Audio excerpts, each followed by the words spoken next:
microphones are going around. Please identify yourself and raise your hand when you're ready to ask a question. Coach?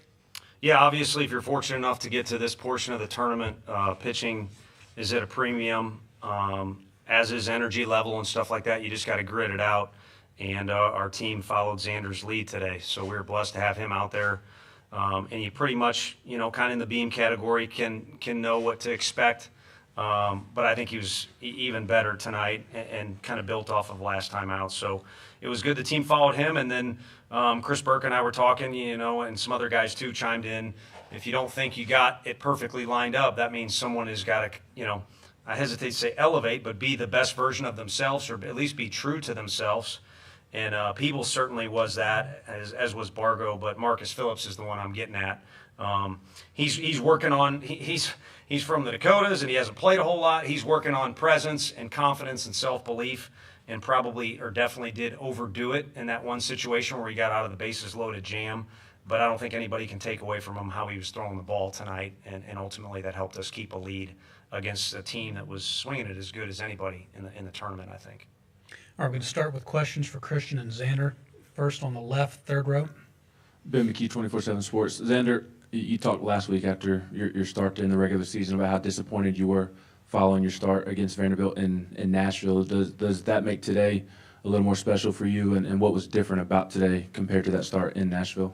Well, yeah, I would say obviously it's a little different going 6 innings compared to 2, but it was just getting back to work and looking at film, comparing it to last time I faced them. And like I said, I think I told media earlier, like I was just cutting the ball over the middle and just missing my spot. And I wasn't doing that, fortunately, tonight, so obviously it showed. First row on the left. For Xander and Christian, what was it like seeing what Marcus did today? With the presence, but also with the stuff that he was able to show. It was definitely cool. That's something that we've been waiting for the whole season, for him to come out there and just do him and throw 98 and be that guy for us. And he did it tonight, and we're so grateful for him. Yeah, just piggyback off that. It was good to see that, and obviously he's still growing as a young guy. He's got good presence. I'm not gonna lie. He's got good presence. But obviously, being new to the SEC, he'll work on a lot more stuff. But it was great to see that tonight. First row, left side. Xander, do you feel like it was kind of the same things that led to you having success last week that carried over to a good outing today? Yeah, I just kind of teach every outing the same. I don't, try to have be too high or be too low. I kind of just stay even keel, and if it goes my way, it goes my way. If it doesn't, it doesn't. But at the end of the day, I'll still be the same person. Third row in the center. Xander, Tony said yesterday you might have been mad in the pen because you got quite hot but never got to the field. How much did that fuel you today? Well, to be honest, I was never mad. But I kind of knew the plan going into the game, and I kind of knew the plan after the game. So I guess you can say, sure, we'll just say I was super mad, and that really fueled the fire tonight. AirPods. And the AirPods. I found them. Fourth row, right side. Xander, how nice is it to have that outfield behind you tracking fly balls, especially in this bigger ballpark? Yeah, playing, I guess, in front of them because they're behind me. But it's great to have a defense, especially a guy like Christian Moore, too. He made a few plays tonight. And just all around, the defense played very, very good. And I can't be more happy than, getting quick outs. All right, third row, center. Christian, you were quite vocal cheering on Marcus Phillips when he was on the mound. What's your connection with him, and what encouraged you to be so vocal in your cheers? We're next door neighbors, so I see him a lot. And just, I know it's tough to be in that situation. Your first time being, on a big stage like this, and a bunch of noise and crowd, and you got their dugout, hype. So just trying to, just be a good friend, good teammate, just being in his ear, just trying to, reel him back in, just throw strikes and be confident. Third row, far left.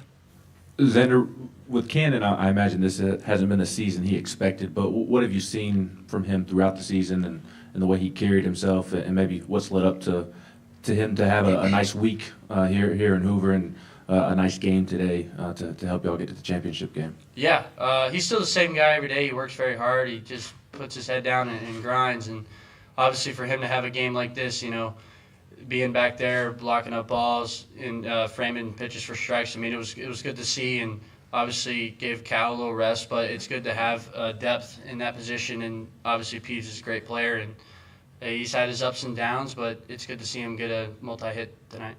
All right, last one for the players, right side.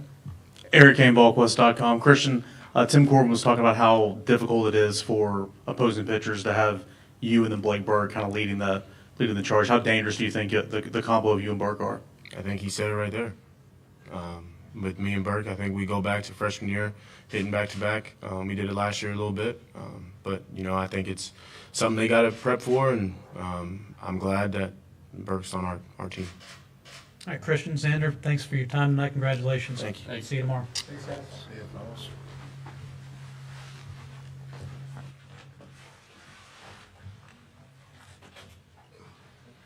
All right, if there are questions for Coach, it's right here in the center, front row.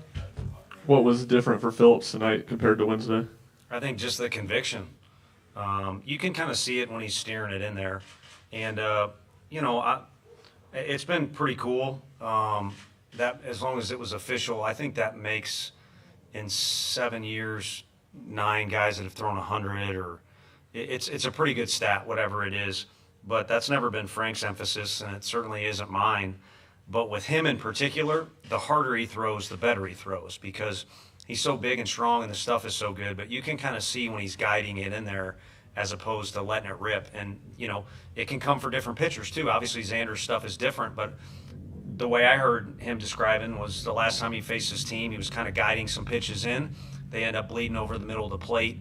And tonight, they got into some balls. We played good defense behind him, but you could see it from the get-go that it was coming out of his hand with conviction, which at the end of the day is that's what being a competitor is put your best stuff or your best approach out on the field and just see where it gets you.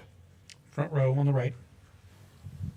Coach Steve Robertson, Gene's Page 247 Sports. I believe you played 12 of 14 SEC schools this year. So in my mind, that qualifies you as an expert on this conference. And so in your expert opinion, does the SEC deserve 11 teams in a tournament, which should be a record, and 6 host sites, considering that this is the top college RPI conference in the country? I think the host sites is a definite yes, because if you look at the way those rosters are stacked up and the fan bases they're going to have, it's better for college baseball, and they've earned it by surviving this league. And then I think it is a unique year. It's going to be an interesting deal when we add Texas and Oklahoma next year. But for this year in particular, there are 11 teams that have shown, and part of it was some guys, I think you all voiced your opinion that they needed to show well here, and I think it went that way. So I think you kind of have the maximum amount of teams that we would have. And I'm stealing a quote from a video coordinator of ours, so if anyone doesn't like it, it's not my fault, but just compare. I mean, if I'm not in that room, but if you're sitting there, compare those teams you're talking about to the other options and the schedule they've played and the talent they have on the roster, and I'm willing to bet all those 11 teams are better than the other options. Front row on the far left. Yeah. With Marcus, why did you choose to stay with him with the bases loaded there in the 8th, and then again when 2 guys got on in the 9th? Tough one to answer other than just gut feel. I mean, there was, we had Lloyd down there hot, and it was a couple times, and he was even told, you're going to get this guy, and then we just stuck with him. And part of it is just communication with Frank. And a lot of times you just got to go with your gut, but I like it better in the corner when Coach Elander speaks up from a catcher's point of view and what he's seeing. It's a little easier when you're in that spot because you're not so emotional and you're not stressing, well, what if I make the wrong decision and what if not? And then Frank's feedback is outstanding because he's the one calling pitches. So we've probably done that more this year than ever by nature of our staff, where we've just kind of communicated and made a group decision. And he certainly made it difficult to take him out after that first inning, but there were some dicey moments in there, where obviously we're glad we stuck with him. He grew up a lot today. It was good. Third row on the left. Tony, I know you're focused on making sure your team is prepared for next weekend and beyond, but third tournament title game in 4 years, is there any bit of you that's able to take a moment and reflect and appreciate that? Not really. There's been so much emotion poured out there the last 2 nights, and we've kind of finished later at night, and then you're preparing for the next day because it comes pretty quick. This was a little quicker turnaround. It'll be even quicker tomorrow. It's a fun game to be a part of. The fan situation is insane, and LSU, I think we know what they'll be cooking out there in a parking lot. I wish I had time to have some of it, but you know what their fan base will be like, and I think our folks do a great job. The national anthem is always, it gives me chills at this thing.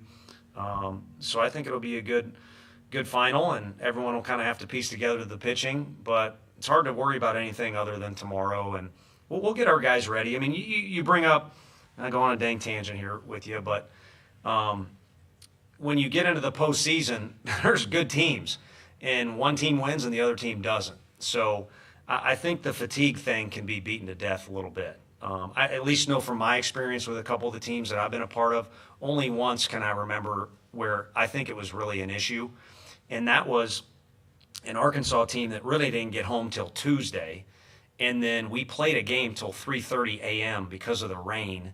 I mean, the regional was just a hot mess. And we also had Oral Roberts as a 4 seed, which if you guys are interested, I know at least one guy will be interested in here. Do a little research on when Oral Roberts is your 4 seed, how it goes.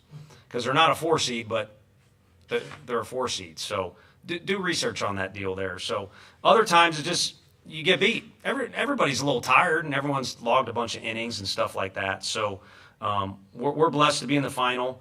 I'm sure there's some teams at home getting a little extra rest, but when next week starts, by then everybody should be pretty juiced up and pretty fresh, and it'll be a matter of, how do you do on that given day? And I think one thing that'll benefit us, regardless of how tomorrow goes, is we've spaced out our pitching, pretty well. Yesterday I talked about how willing our staff is. Kirby was not on the list. I said, if you want, you can face Hines. He said, I'll be good to go. I want to face more than that. And Snead was not on the list, and he came to me before the game and said, I want to pitch today. And those are the 2 guys that finished the game, and I think that kind of represents how we've been able to piece that pitching together. All right, we have time for 2 more for Coach on the right. Yeah, there's no time left because of my answer. Sorry. Alex Zay, College Baseball Central. Coach, you faced LSU earlier in the season. You swept them at home, but they seem to be on a different level, here. How do you feel like what you scouted for, earlier in the season prepares you for tomorrow? Yeah, they're different. You'll look at it and reflect on it, but I don't think I don't know what they'll have. I don't know that we'll have the benefit of worrying too much about matchups from the pitching end of things. These guys see so many good arms. It's funny in the dugout. It's like, don't you remember facing this guy? And more times than not, they don't. Blake Burke said it the other day, I wish I had a good memory. But their job isn't to study these guys, it's just to go play. And that's kind of what this time of year is anyway. I mean, the scouting report stuff helps, and there might be split decisions that need to be made, but, the athletes will determine it out on the field. And the one thing about, playing them tomorrow is, they have some people travel with them, but it'll be 50-50 or 40-40 with 20% of other people in here. They'll have their fans with them, which I think helps them in this tournament and other tournaments, but also they're a different team. They're playing better right now and have found themselves a little bit, which is good. Front row, left side. You anticipate Russell throwing tomorrow, and who are some other guys that could potentially pitch? Yeah, we talked about let's not push it today. He kind of flirted back and forth with it. And then at the worst, we talked about either Monday or Tuesday facing hitters. We're past the point of throwing a bullpen to prepare. So he's ready for next Friday. So that's the goal. We'll focus on whatever he's got to do to be ready for next Friday. And maybe it'll be a conversation, with him in the morning or even after he plays catch. So were you just talking about the other pitchers? Yeah, what other guys think are available? We'll use a couple guys, and then we'll probably go to you, to be honest with you. Or, who knows? Christian Moore thinks he's available. He's not. But there's a couple position guys to be called on. And, hey, we'll approach it as intelligently as we see fit. It would be disrespectful to not put your best foot forward. But at the same time, I don't think we're looking to gas anybody out tomorrow that's already put in good work for us in this tournament and got us to this point. So some guys will have to look at Mr. Andrew Banky and Marcus Phillips and say, I can do that as well. All right, Coach, appreciate your time. Yeah. See you tomorrow. Thank you, guys. Probably not. 45 out there. 'Cause it's a little